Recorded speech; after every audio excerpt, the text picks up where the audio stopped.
You know that when a person don't have courage, when a person is fearful, when they are a victim of depression, then this person is like this.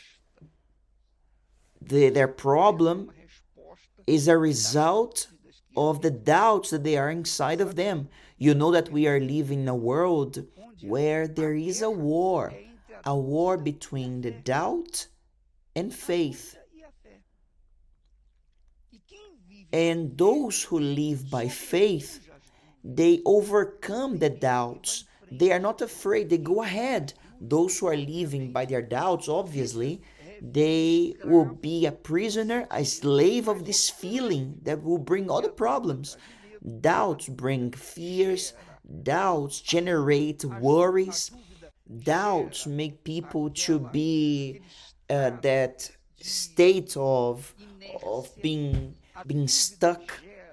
Doubts generate that fear, that desperation. The person is terrified.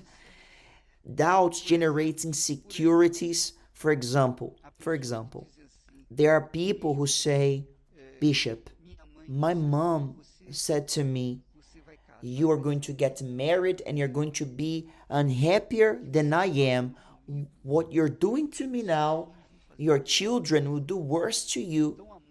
So the mother sometimes casts a curse against that child and say, you'll never get married. And these thoughts, these plagues, these curses, they make people to be terrified.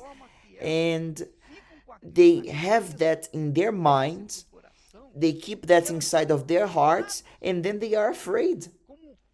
They are like a cockroach in a corner. It's there, cornered before the broom that is going to come against it. So many people live under the curse that comes from words. Words that bring terror, fear, that brought terror to them, and they are alive inside of them, in their head. So, my dear friend, you are listening to me, you need to know, you have to know that faith doesn't have anything to do with religion. Faith has to do with courage.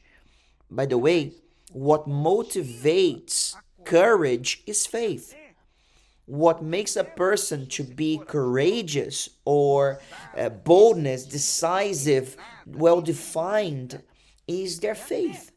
And where this faith comes from, we already spoke. Faith comes from the throne of God, it's a gift from God. And faith is the power of God that pushes someone to be courageous.